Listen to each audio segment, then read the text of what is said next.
औज़ु बिल्लाहि मिनश शैतानिर रजीम बिस्मिल्लाहिर रहमानिर रहीम अल्लाहुम्मा सल्लि अला मुहम्मदिन व आले मुहम्मद व अज्जिल फ़रजहुम।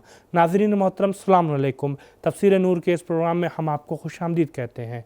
नाज़रीन, आप वाक़ईन खुशनसीब हैं कि तफ़सीर के इस प्रोग्राम में शिरकत कर रहे हैं और सबील कुरान की इस पहल रमज़ान टू रमज़ान विद सबील कुरान में उसका साथ दे रहे हैं और एक कुरानी समाज बनाने में हमारी मदद कर रहे हैं।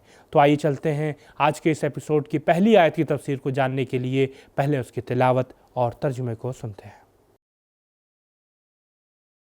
किताबुन अंज़लनाहु इलैका मुबारकुन लियद्दब्बरू आयातिही व लियतज़क्कर उलुल अल्बाब। बिस्मिल्लाहिर रहमानिर रहीम वयक़ूलून मता हाज़ल वअद इन कुन्तुम सादिक़ीन।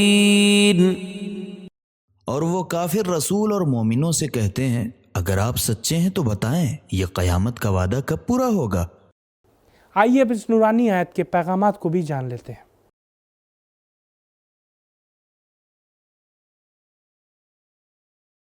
इंसान की जल्दबाजी की आदत कुफ़ार के उन सवालात का सबब है कि वो कहने लगे कि इलाही वादा कब आएगा। खुलिक़ल इंसानु मिन अजलिन। नंबर 2, कुफ़ार पैगम्बर इस्लाम सल्लल्लाहु अलैहि वसल्लम और उनके असहाब को झूठा जानते थे। कुंतुम सादिक़ीन। दोस्तों, सूरह अंबिया की 39वीं आयत की तफसीर को जानने के लिए आइए चलते हैं पहले उसकी तिलावत और तर्जुमे को सुनते हैं।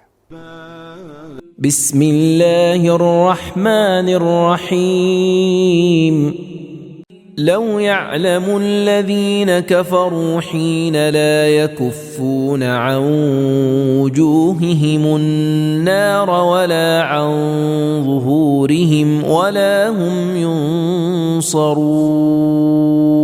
काश काफिरों को उस वक्त का इल्म हो जाता जब वो आतिश जहन्नम को ना अपने चेहरों से और ना अपनी पुश्तों से दूर कर सकेंगे और ना ही उनकी कोई एआनत की जाएगी। तो दोस्तों, ये था आयत का तर्जुमा। अब आइए इसके नुकात पर रोशनी डालते हैं।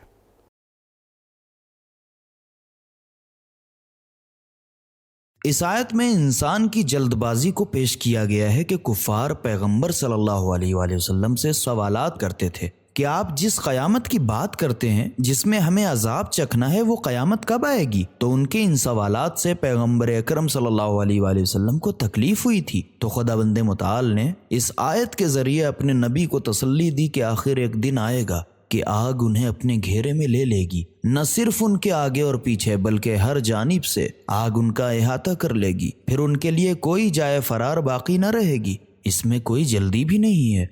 दोस्तों, अभी आपने इस नूरानी आयत के नुकात को जाना। अब आइए देखते हैं कि इस आयत में हमारे लिए क्या अहम पैगामात बयान हुए हैं।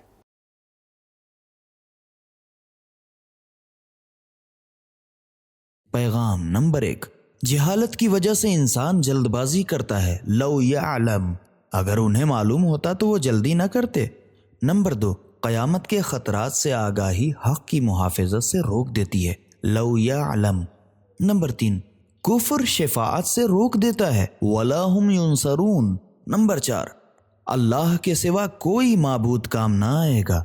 वला हुम युनसरून। नंबर 5, क़यामत के दिन कुफ़ार में ये ताकत ना होगी कि वो आग से अपने आप को बचा सकें और ना उनके बुत उन्हें बचा सकेंगे। वला हुम युनसरून। आइए चलते हैं सूरह अंबिया की 40वीं आयत की तफसीर को जानने के लिए पहले उसकी तिलावत और तर्जुमे को सुनते हैं। बिस्मिल्लाहिर रहमानिर रहीम बल तअतीहिम बग़ततन फतबहतुहुम फला यस्ततीऊन रद्दहा वला हुम युनज़रून। बल्कि ये क़यामत का हैबतनाक अज़ाब उन पर अचानक आएगा तो उन्हें मबहूत कर देगा। फिर उन्हें ना उसे हटाने की ताकत होगी और ना उन्हें मोहलत दी जाएगी।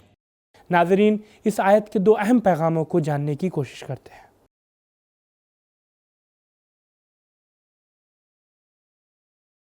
जब फिक्र में कमी होती है तो तवानाई भी कम हो जाती है। फिक्र की हैरानी और परेशानी ताकत का खात्मा कर देती है। فتبہتہم فلا یستطیعون۔ نمبر 2، کفار کو اس دنیا میں مہلت دینا سنت الہی ہے، نہ کہ آخرت میں مہلت دینا۔ ولا ہم ینظرون۔ آج کے اس ایپیسوڈ کی آخری آیت کی تفسیر کو جاننے کے لیے آئیے چلتے ہیں پہلے اس کی تلاوت اور ترجمے کو سنتے ہیں۔ بسم اللہ الرحمن الرحیم۔ وَلَقَدِ اسْتُهْزِئَ بِرُسُلٍ مِّن قَبْلِكَ فَحَاقَ بِالَّذِينَ سَخِرُوا مِنْهُم مَّا كَانُوا بِهِ يَسْتَهْزِئُونَ۔ اس بات پر پریشان نہ ہو کہ آپ سے استہزاء کیا جا رہا ہے، آپ سے پہلے بھی رسولوں کا استہزاء ہوتا رہا ہے، مگر ان استہزاء کرنے والوں کو اس عذاب نے آ گھیرا جس کا وہ استہزاء کرتے تھے۔ دوستو، ابھی آپ نے اس نورانی آیت کی تلاوت اور ترجمے کو سنا، اب آئیے چلتے ہیں اس کے پیغامات کو جاننے کی کوشش کرتے ہیں۔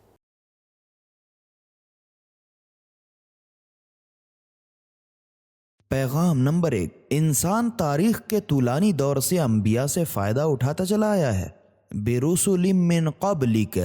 نمبر 2، تاریخ کے طولانی گزشتہ زمانے میں کفار کا کام مذاق و استہزاء رہا ہے، سخروا منہم۔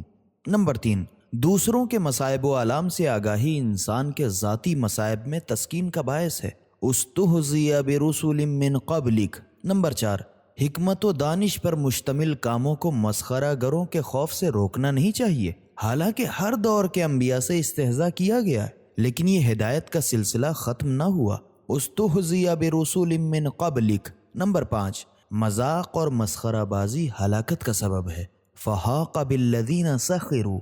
نمبر 6، جیسا گناہ ہوتا ہے ویسی سزا ہوتی ہے، فحاق بالذین سخروا کانوا بہ یستہزئون۔ آج کے اس ایپیسوڈ سے ہمیں معلوم ہوا کہ انبیاء کا مذاق اڑانا کفار کا کام ہے، اور انبیاء نے کبھی بھی اپنے کام اور اپنے مشن کو روکا نہیں، اور دین اور انبیاء کا مذاق اڑانا ہلاکت کا سبب ہے۔ تو دوستو، یہ تھا ہمارا آج کا پروگرام۔ انشاءاللہ کل پھر ملاقات ہوگی کچھ نئی آیتوں کی تفسیر کے ساتھ۔ تب تک کے لیے خدا حافظ، فی امان اللہ۔ سبیل قرآن، قرآنی سماج کی پہچان۔